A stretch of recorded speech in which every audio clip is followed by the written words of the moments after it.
Hi, this is going to be the second video in my series on building sample slicers in the grid. And this is going to be the first video where we actually make something. By the end of this video, we should have a basic beat division slicer that we can build off of in the rest of the videos. And then the videos after this, I'm going to get into manual slicing, then into making adjustments for speed and pitch, and then into different types of signal flows and structures and how they affect the CPU usage. And then I'll get into different features you can add, like multiple segments with different slice settings, and then parameter locks, and we'll see how the series goes. But for now, this video is going to mainly focus on the hold time. And if you're wondering what I mean by the hold time, I'm talking about the envelope hold on the sampler. So it's very important that the envelope hold has a relationship with the loop length. If you saw my previous video giving an overview of my sample slicer and glitcher, you would know that the way that I'm getting slicing to work in the grid and in the sampler is by using the loop mode. So the loop start and play start are what control the start of a slice, and then the loop length controls the length of a slice. Now, it's kind of a hacky way to do things. There's not really a slice mode in Bitwig samplers. That's why I'm doing it this way. And it ends up creating some problems. And the first problem is that since it's in loop mode, if you don't do this step, what ends up happening is that when you get to the end of the slice, it just plays again. It keeps looping. So you want each slice to get cut off at the end of the slice. So you want the loop length to control the hold time so that the slice gets cut off right before the loop position, or right before the loop point. So that way the slice plays in its entirety, but there's no pops and clicks, and it doesn't play again. And then on top of that, you have to make adjustments for anything that's going to change a slice's length, including pitch and speed changes. So yeah, this step for me was kind of a difficult one when I first started making sample slicers, and I've gone through many different versions and methods of getting hold time to work. And luckily, as I've been working on these projects, I've been getting it, to work better with much smaller amount of modules with shorter signal flows, and basically just like a more efficient setup. And yeah, if you saw my previous video, you can see that it all works no matter what the speed or anything is. So like, here's a snare sample. If I change the speed, oh, it's on time stretch. If I change the speed,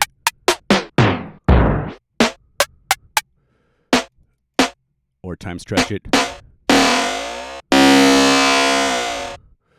so no matter what I do, it's going to play in its entirety, and there's not going to be any clicks. So that's why hold time is important. And then, of course, when you get into manual slicing, as you change the slice lengths, you need all that to be adjusted. So yeah, so we're going to build that from scratch in here. And like I said, I've gone through many different versions of this. This is my most recent one. I copied this setup from my main sampler project, so you can see how it works. But what we're going to be building in here is not going to be exactly like this, because and honestly, I couldn't really remember why I arrived at some of the numbers that I did. I know that this setup works well, but I wanted this video to explain, not just give you the numbers and say this is how hold works, because I want to kind of show the process of how you figure out these numbers, and what's the troubleshooting, and like what's the process of stumbling into this stuff, and not just like these are the numbers, because that's that way I think it'll give you better understanding, especially moving forward to developing a patch like this. And so you're not kind of like lost, not really knowing why the numbers are what they are. So anyway, let me just go over real quick the basic flow of this setup, though. So if you saw the previous video, you would know that that my sample slicer and glitcher, it's set up into a series of grid patches. The main grid patch is where you set the sample length, you set all the manual slice points, and then the one that's nested inside of it is where all the math and all the conversions happen, and that's the one that never needs to get open to keep the CPU lower. Because when you have large grid patches, when the window's actually open, they use more CPU than when they're closed. So I try to have the least amount necessary to be open at a time. But anyway, so this is the setup that was on the main grid patch, where you enter in all the information, and this is where you set the sample length. And you can see that it will go very high. It will go all the way up to 2,560. And one thing you might be wondering is what's the point of having a sample length that long when the hold time will only go up to 10 seconds? But if you end up having many, many divisions, it ends up being useful to have that long of a sample length. If you would have seen my previous videos, I've been doing lately this technique where I'll have 32 different segments on an audio file, and each segment is sliced up into 64 slices. So you end up having thousands of slices if you do it that way. So anyway, this is where you input in the sample length. Then that gets sent into the next patch. And then this, like I said, I copied this from the other patch, so I haven't relabeled everything, but this value represents what gets fed from the loop length. And that goes into these modules that adjust for the speed and pitch. That runs into here. And then it runs into this setup where the conversion happens with hold time. And so that's what I'm going to get into on this video. And then also one thing to kind of understand about how the way I'm setting up hold time is that it's working on like a system of subdivisions. And when I first, like I said, this has gone through many different versions. When I first set up my hold time setup, I had a whole bunch of merge modules with a bunch of different values going into them, and the whole thing was kind of convoluted and it was a bit of a mess. So this has become a lot simpler. But the main thing I have going on is that anytime there's a subdivision, it adds one. Here, let me show you. So this right here is a setup that I made right before making this video because I was just trying to remember how this thing works. Like this setup over here I made about 9 months ago, and I just couldn't really remember how I'd gotten to some of these numbers, so I decided to just make something from the ground up so I could kind of refresh my memory. And, you know, we will be building it from scratch in a minute, but yeah, this was kind of what I just put together to try to remember how it works. And this actually works a little bit differently than that setup, but it seems to all be working fine. So this just has basic beat divisions right here, so you can see the main thing I'm trying to just see is that a sample plays in its entirety and doesn't have a click and doesn't loop back. And like I was saying about the adding one, so you can see if there's no subdivisions, if this is playing the full thing, it's adding 0. Then when it subdivides once, it adds 1. So this is kind of something to keep in mind when we get into building it. Then subdivides again, it's adding 2. So I kind of use this whole system of subdivisions throughout the whole patch. Like for all the adjustments that happen later on, that's kind of the way I'm doing it in order to be able to get into really, really, really fine levels, because it gets subdivided many, many times. So you can get a really, really fine resolution, which, you know, ends up being important with all the manual slicing and stuff later on. Yeah. So let me think if there's anything else to get into. So yeah, let's just start building something like this. So let's load up a polygrid.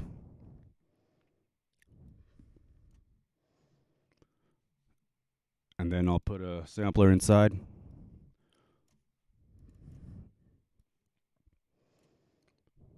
And then one thing, I accidentally saved my default grid to be in digital, so just put it on true. Mono, you want these things on. For the sampler, let's put it monophonic, keep it on digital. And yeah. And then I have a sample that's 10 seconds long. You don't really need to sample at this point because this is all kind of going to be visual. But that's just going to be so we can kind of test this thing out at the end. And then, yeah. And let me make sure you can see the envelope on the screen. All right. So the first step is basically just trying to figure out some sort of relationship between the hold time and or between the loop length and the hold time, or between any kind of sample length and the hold time. So before I knew what any of the numbers were, I kind of made this setup. This was my first initial kind of test to get this kind of thing going. And this is kind of a rough way to do this stuff. So we're not actually going to keep this set up, but I just want to show you sort of the process, you know, as I went through it initially, so you can kind of understand the thought process that leads to all this stuff. So let's call this hold time.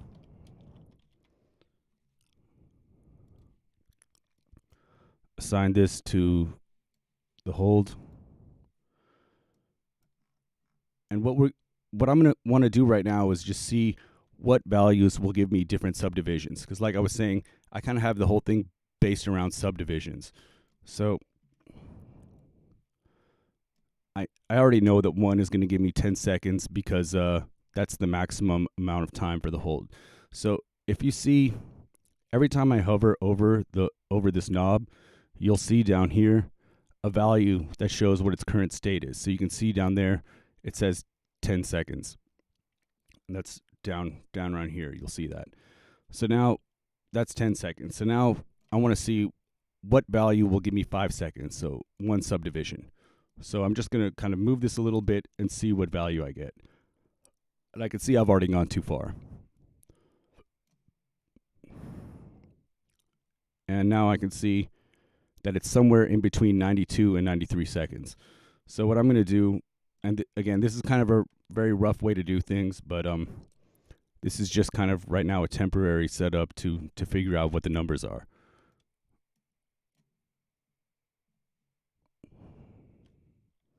So I'm just kind of moving this until this says 5.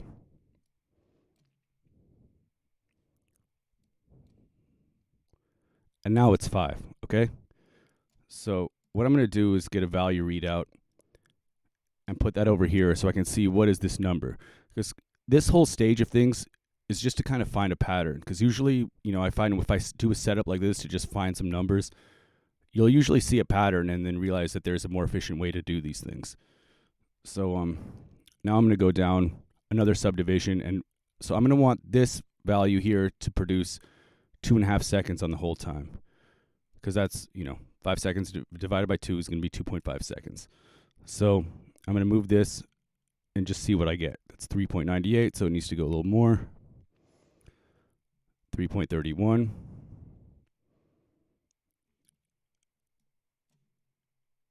All right, here at 0.85, it's 2.51. So I can see it's going to be in between 0.84 and 0.85.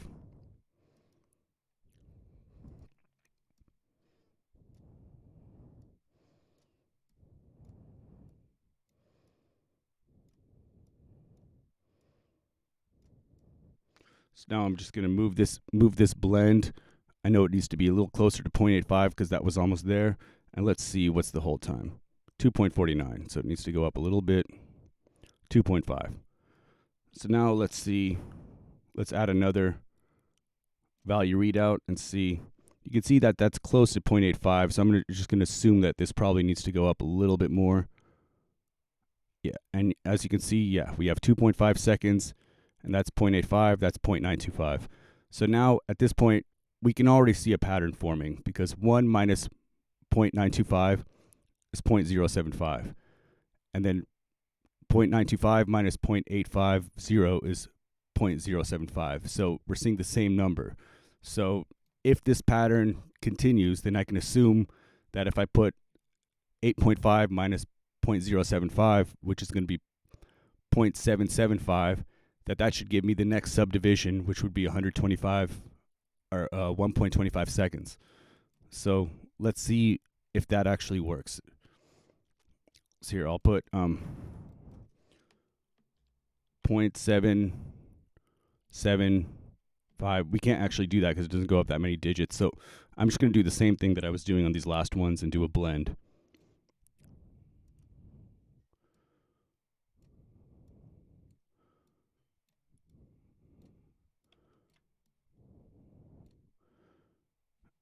And let's put this up till it says 0.775. And now let's see what do we get.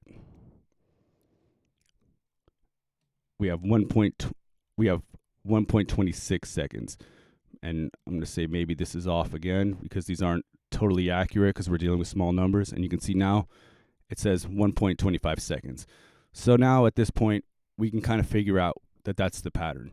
Every time it subtracts 0.075, it's subdividing the hold time in half. Now, when my first attempt at hold time, like over a year ago, I basically kind of did this thing where I just copied this pattern, had it go down from 1, but the problem is that then once it gets to 0, it goes into negative numbers, and you don't want it to go into negative numbers because then the hold time is just going to become 0. It still needs to stay. So that's actually not quite the pattern.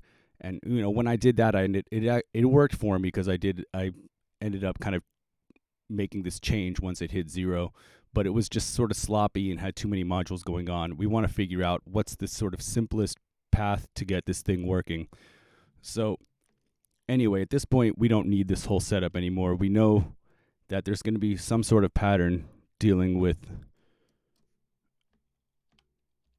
0.075. So just to get that number in a cleaner way than using these blend modules, I'm just gonna do 7.5 divided by 100.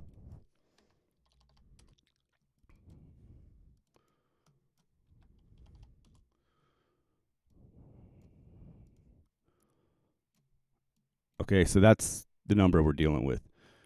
So we don't need this whole setup anymore. I'm just gonna turn all this off.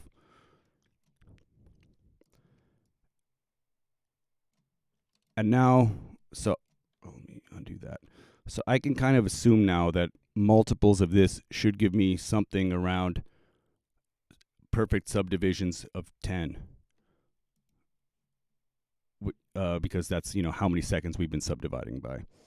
So let's, out of curiosity now, let's see what are different numbers going to give me in here.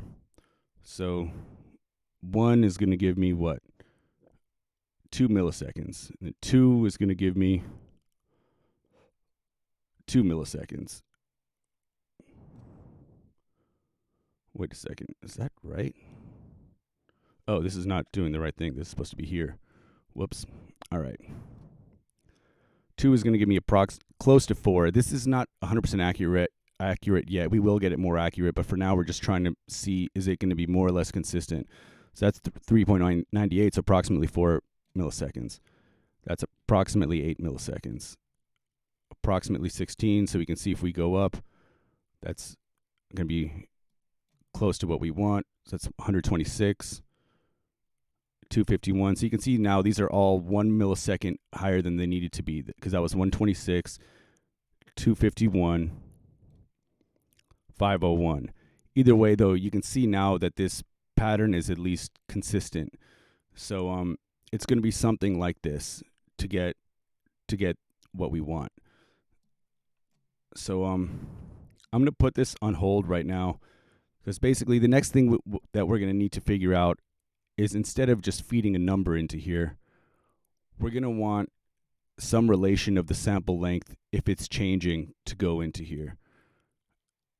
And then after that, we're going to figure out how to adjust the loop length from that. And then later on will be the pitch and everything. But so for now, let's figure out how to input in the sample length. So what I'm going to do is get a value and call this sample length. Then I'm going to get another value. I'm going to make it bipolar, run it into an attenuator. I'll put it at like maybe 1% and call this fine tune. And I'm doing that because we're dealing with, we're going to allow for very, very large samples, but we want to be able to get it accurate enough to where we can get exact second amounts. So if you saw mine, I actually had 3. I had the main one, then a fine tune, and then another fine tune to get very, very fine adjustments. But for now, let's just do it this way. Now we could run these either into an add or a sum. I don't think it really makes a difference. I'm just going to run it into a sum. All right, and now what I'm going to do is to actually determine what's. So I'm gonna have this run into. This is going to control a merge, and this is going to give us a range of values. Now, so originally when I first did this before before I realized I could do this simpler with an exponential module, which is this, I had put a whole series of exact numbers where I wanted them in certain positions on merge modules, but then I realized that the curve wasn't quite right, so it wasn't as accurate as I wanted. So then I realized I could use these instead. So you can see with an exponential module, if I put it on 2, you can see the values it'll give me if I increase it at whole numbers. So these are all going to be multiples. These are all going to be multiples, and then these are all going to be divisions over here. So you can see this kind of setup would allow me to go into very, very fine slices or very large slices. Okay. Now, what I'm going to do, I want to allow for 32 subdivisions. So I'm going to have this go 0 to 32.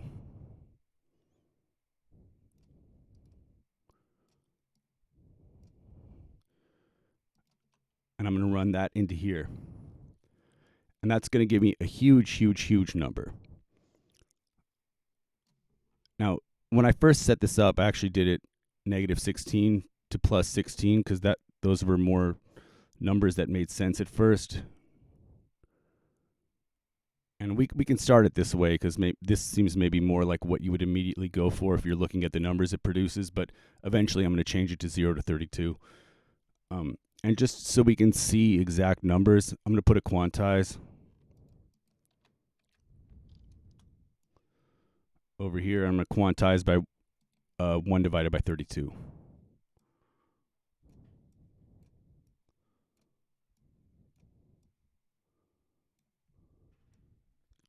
So now you can see every 1/32 of a rotation doubles or subdivides by 2, this number. So we're going to use this. We can say now that this number right here is going to be the sample length. So we can input in the sample length using these. All right. Now,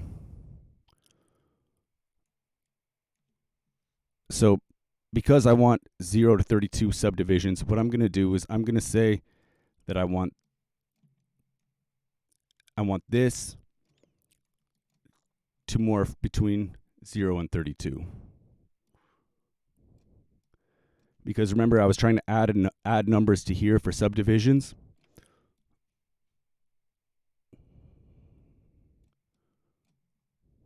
So I'm just going to replace that with this.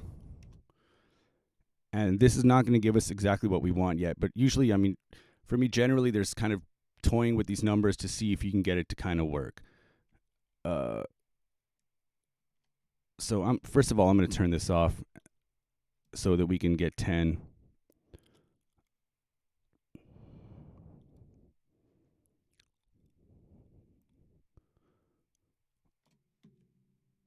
And so keep in mind, the setup that I'm doing right now is just the one that I did right before making this video. It's a little different than the one in my project.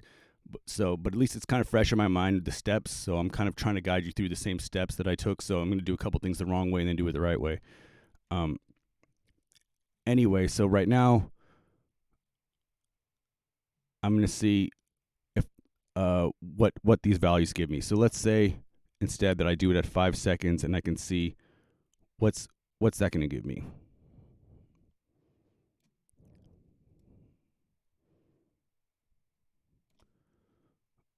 And you can see that it's off. Oh, and I did these at different numbers. I should have done those at the same. Anyway, I'm just going to put these now from 0 to 32 because it's what it's supposed to be. Before, what I did some troubleshooting to move it around, but I don't know if we need to go through that whole process. What I did, or maybe we should. That's okay. Let's just go here. So 0 to 32. But then now I'm at this crazy number over here. Because keep in mind that this over here is just simply telling me this isn't running into anything. This is just where I decide basically what this knob position is going to be in order to get me however many seconds I want. So right now,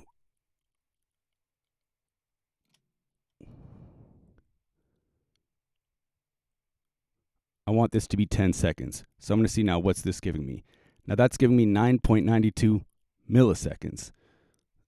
So that is a similar correlation, though. It's off, but it's close to 10 milliseconds. But we want 10 seconds. But just to see if we're on the right track, let's see now what happens if I try to get 5 seconds. So I'm going to bring this down to 5.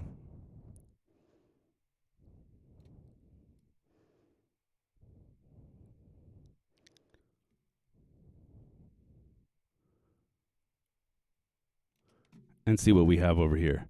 So that's 4.97 milliseconds. So now we can kind of assume that we're sort of in the right track. So I'm going to say, what if this amount over here, what if I just divide this by 1,000 so that this number will match the other number? And then let's just try that. So now let's try to enter in 5 seconds.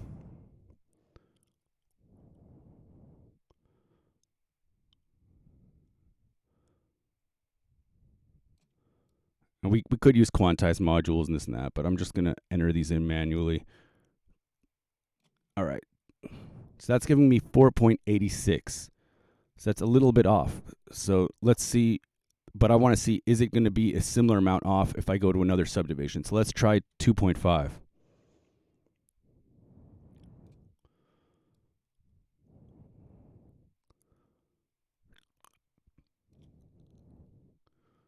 That's giving me 2.43. So you can see the numbers are slightly off. So now I'm wondering, what if I tweak this a little bit to make it match? And again, this is actually not at all how I did it in my main patch, but let's just try this and see. So I mean, like I was saying, every time I've done this hold setup, I do it a different way. There's not, there's many ways to do this, and there might be ways that make a lot more sense in the way I'm doing it. But either way, it's been working for me. So let's just see if I change this number a bit, does it get closer? So that's 99.86. That is a little bit closer. We want this to get to 2.5. So let me just drag this until this says 2.5.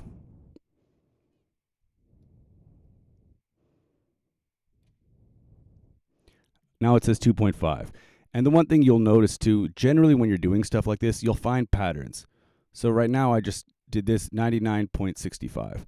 99.65 is, point, what is it? Like 0.35 less. And that's half of points. Anyway, you'll find some patterns with these numbers. But so that's giving us now the number that we want. When we're at 2.5, we're getting 2.5. So now let's see if we go back to 5, will we get the right number?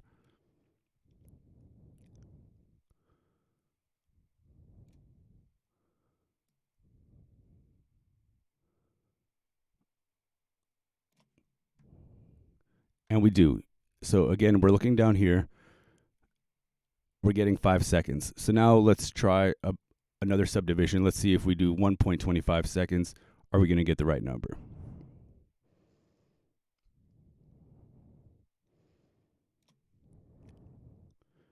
And as you can see, we do. It's exactly 1.25. So this little change right here made all these numbers accurate. So now it seems that we're getting the numbers that we want. So yeah. So now what we want to figure out is how to adjust these numbers for loop length. Now what was I going to say? So like I was saying before, I have all my divisions and subdivisions adding 1, because just like how these are adding a number, so like if we were to actually put out what's the number that's coming out of here, you're going to find that they're exactly 1 away from the other number that's giving us subdivisions. So what I want to say right now, this is what I want to do. I want to put a subtract now over here.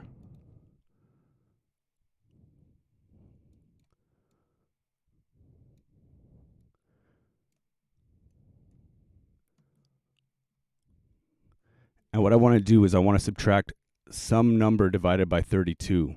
So we're doing these 32 divisions over here.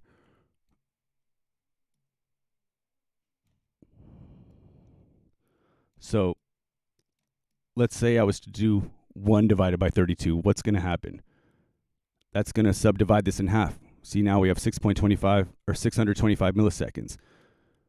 See, if I'm doing 0, we're going to have this number, 1.25. If I do 1, see, it's going to give me 625. 2, it's going to give me, that's basically half of that.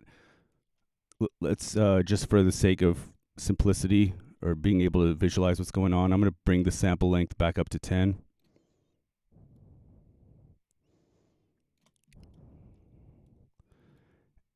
And now, so we can see that this number here, anytime this number goes up, it's going to subdivide.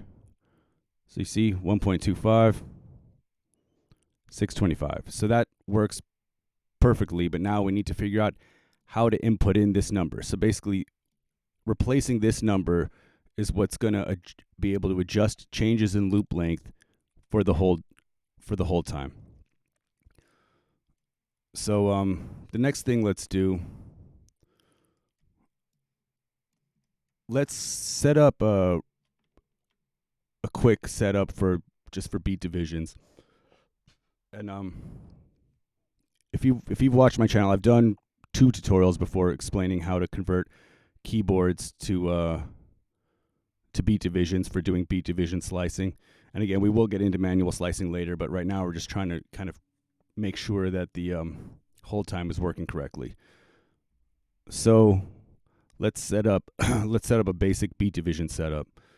So I'm going to get the pitch, and in case you haven't seen those videos, I'm just going to go over this really quickly, how you can kind of figure out what numbers you need for mapping things across the keyboard. So, you know, because everything happens 0 to 1, you want the lowest the lowest slice to be 0, and then you want this right after the last slice to be 1. So let me just turn off the volume on here so we don't hear this. So I want C0 to be my lowest slice, which I can see that's C0. And you can see that C0, maybe this is too small, C0 is giving me negative 0.3. So I want that to be 0, so I'm going to add 0.3.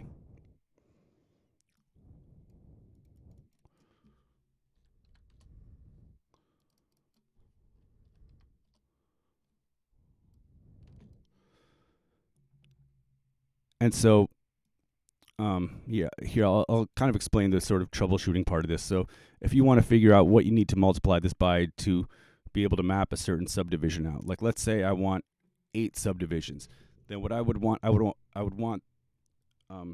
can count it right now. So let's see, 1, 2, 3, 4, 5, 6, 7, 8. So the 8th slice would be G0. So G sharp 0 should be, what do you call it? What was I going to say? G sharp 0 would give us 8 slices. So if I hold this right now, I could just hit multiply and put in a number here as I'm holding G sharp 0 until it says 1, which it says now, so I can see that that's 15. And so anyway, you can kind of go through for each subdivision and figure out what the number is, and eventually you'll figure out that they're all subdivisions of 120. It goes 120, 60, 30, 15, 7.5, 3.75, or 3 point, what do you call it? I don't even remember. Yeah, 3.75.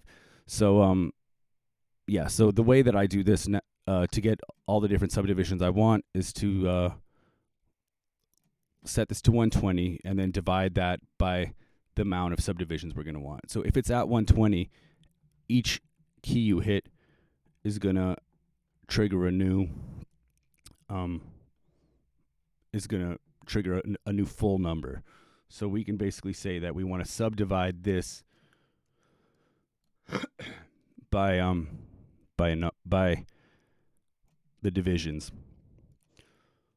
So I'm going to go, let's go 1 to 64. We could do 1 to 128 also, but since I'm going to do the manual setup on 64, let's just keep it there. You could just as easily add 128 if you want, though. It doesn't really make any difference because I have the whole thing get switched out, whether it's in manual mode or beat division mode.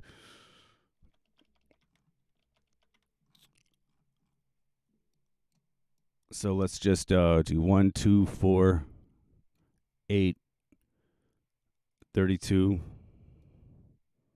Oh, whoops, 16, 32, 64. Wire these in.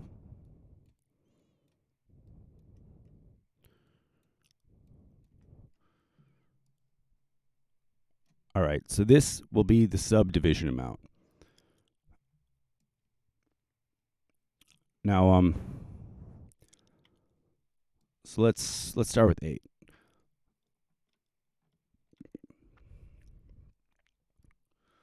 So, to get the loop length, what we want to do is we want to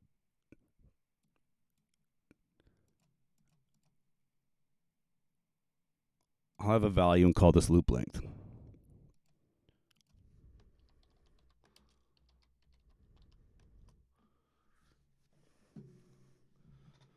Or we could just use a 1. It doesn't really matter. I'm just going to put this here and we'll get 1. So 1 divided by this number will be the loop length.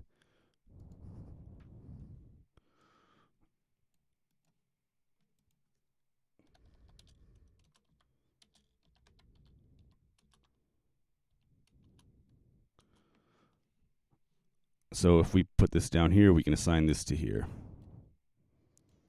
And so now you see that will change depending on the subdivision.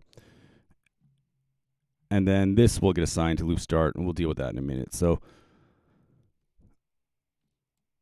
okay, I'll leave that there. Now, you might be thinking too, how come you don't just run this to replace the number? Why am I doing, 1 divided by that over here? And that's because there's going to be other changes, and there's also going to be manual mode and everything. So I just like to have, one thing that's feeding it that's called loop length. And so that right now will be this. So if we were to, for now, just replace this number over here that we've been wanting to replace with the loop length, we can see, first of all, what's that going to do? You know what? I think a better way to demonstrate this, I'm not going to use this division setup yet. Let's run loop length right into that.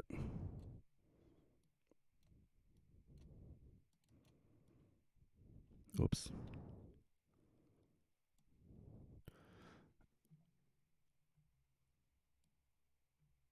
Wait, what did I just do?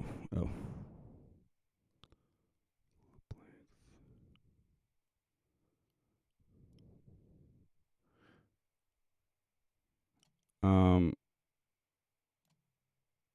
All right, yeah, let's just run this to here. Because I want to explain why I'm going to use right now a logarithmic module. So, because if we were just simply doing subdivisions, then 1 point would be divided by 2, 1 point would be divided by 4. But really, we want a logarithmic curve because we want right over here to be where it subdivides by 2, and then right over here to be where it subdivides by 4, and then over here where it subdivides by 8, and then here where it subdivides by 16. The numbers get smaller and smaller and smaller. So that's why for this setup, for this to run into here, what we want to use is a logarithmic. And there are other ways to do this also, but I found that this works well. So I'm going to run that into here. But then one thing you'll see, if you actually look at what are the numbers that are coming out of here,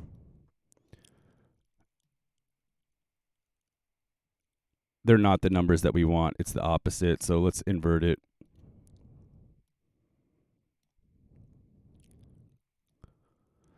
And now we can see that we should get approximately what we want, or hopefully exactly what we want. So let's put this at 50%. So 50% of what's the sample length we're at right now is 10 seconds. So 50% should give us 5 seconds. And you can see it does. It gives us exactly 5 seconds. So if we put this now at 25%, let's see if that gives us 2.5 seconds.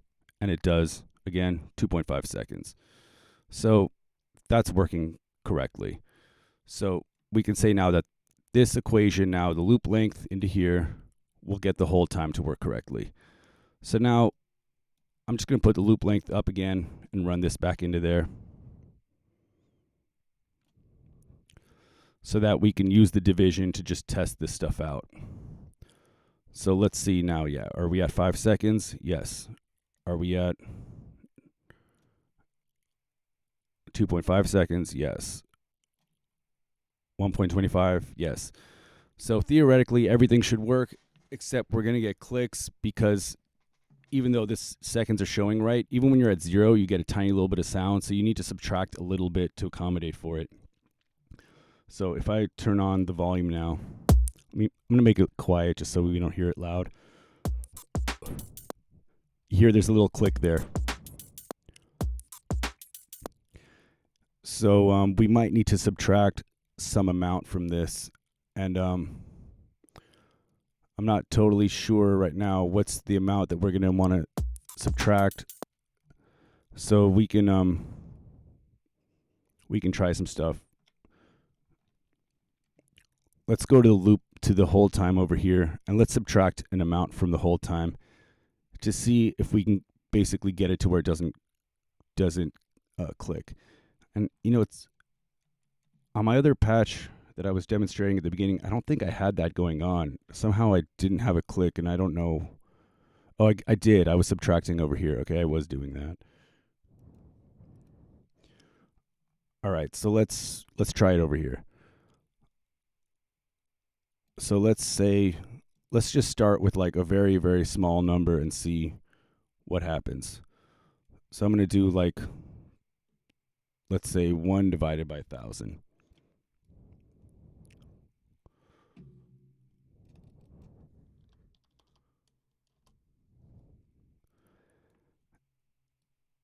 And let's see.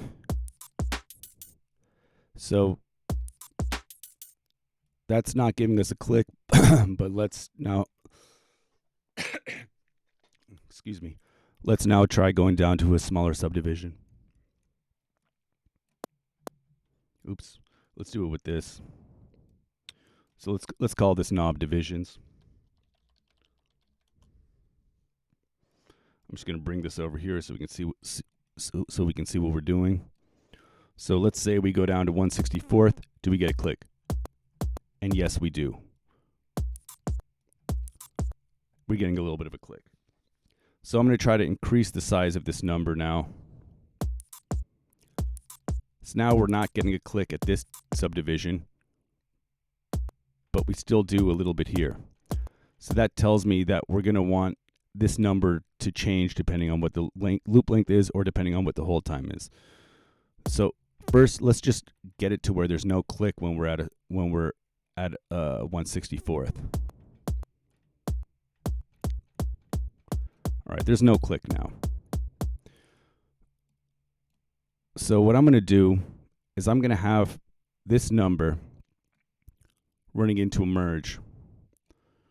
So the number that's being subtracted is going to be running into a merge. And so we can have either the loop length or the hold time control this number so that for smaller lengths, it will subtract a larger amount. And for larger lengths, it'll subtract a smaller amounts.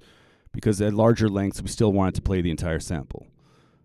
And, you know, doing stuff like this, I kind of don't like to. I always try to have everything be like as precise as I can without having to do adjustments afterward. But so we might end up figuring out a better way to do this throughout this project. But for now, just to kind of get it sounding right, let's see if this works. So I'm going to run the hold time to control this.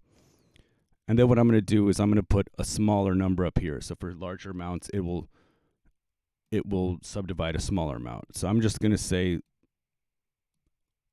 I'm going to see how small I'm going to do like, let's do half of this. Let's say 3.5. And now I'm going to try a large division, and I'm going to see how much of the sample gets played. So let's try it here so we don't have to listen to the whole sample play out. Let's try it at 5 seconds and see if it does play out all the way to the end.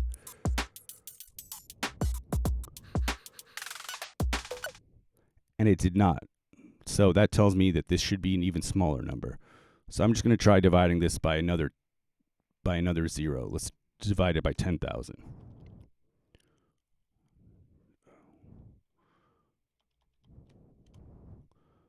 And now let's see what happens.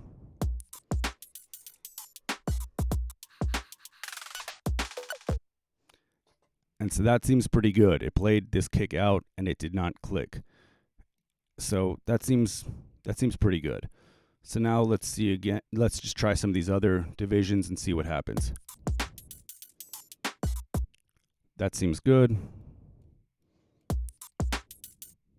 That seems pretty good. That's good. That's good. Now let's go to the shortest one. And there's a click. So, you know what I'm going to do just to kind of speed this process up? I'm just going to throw, let's do this. I'm just going to throw a bend in here and see if it'll sound good across the different ranges. So let's just try bending this until this click goes away.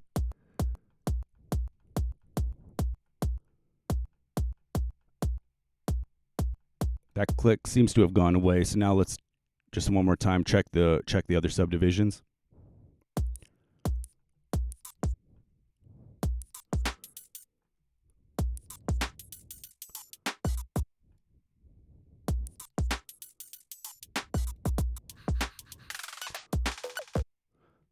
So that seems pretty good for now. You know, if it ends up when we start adding in manual slicing and the things that need to be more accurate, we might need to tweak this a little bit. So, you know, it might just be a temporary solution.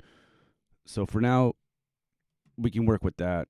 I'm gonna put some labels on here just to kind of keep this project sort of organized. I'm going to call this hold time fixes. Maybe make it the same color so we know these all kind of go together. And then this is going to be our hold time.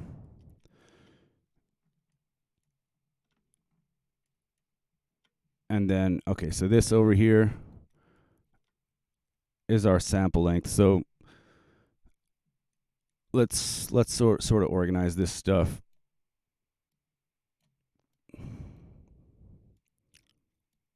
We don't need this quantize anymore. That was just for testing.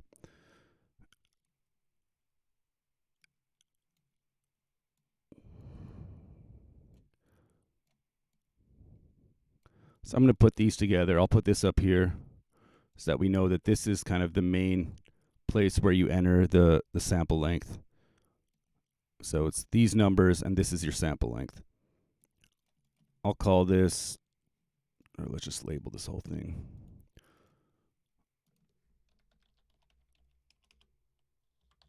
Sample length. And then this is going to be the loop length, so we can just kind of call this whole section over here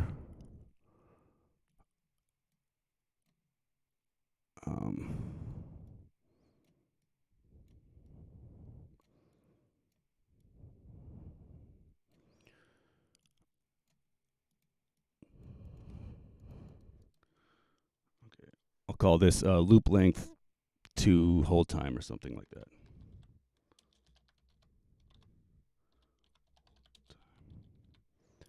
All right, let's make these the same color.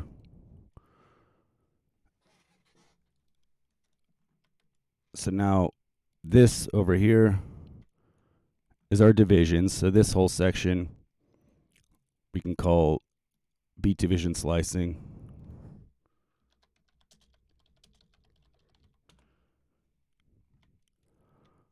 All right.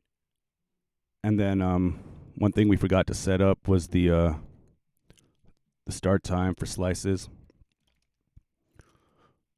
So that'll come from here. We can call this start time.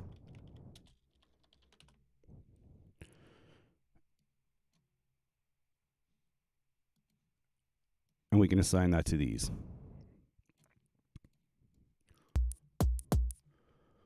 So now you'll notice it's doing this weird thing here.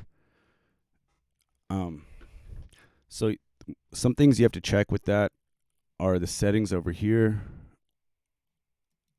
So that's on true. This actually all looks good. That looks good. One thing you can also do is just change this to say last and see if that fixes it. Yeah, that seems to work.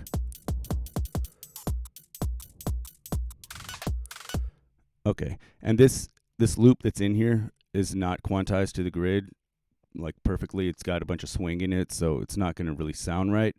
But at least we can see that beat division slicing is working here. All right, so that's a basic setup for beat division slicing. And then so if you want to follow along in this whole series, I would say save this setup, and then on the next series we'll get into the beginnings of manual slicing. And manual slicing is going to be a bit of a rabbit hole. That's where things get more complicated with it, and there's a bunch of different ways to do it. I've experimented with many different ways of doing manual slicing, and in trying to keep the CPU usage reasonable, because you can end up having these huge arrays. So I've experimented a lot with like doing this thing where I have arrays or holds sample what the slices are and hold them like in a buffer so that it's not actually listening to all the slices, it's only listening to one at a time. But there's pros and cons to that, so I'll get into all that stuff in the following videos, but at least this should be a good sort of starter. We can delete this, we don't need this. This patch right here can be kind of a good starter to build off of now for a more feature-rich sample slicer. Okay, cool. I plan to get the next video out soon. I might already record it before I upload this. So I'm going to see how this goes. But yeah, thanks for watching. Okay, bye.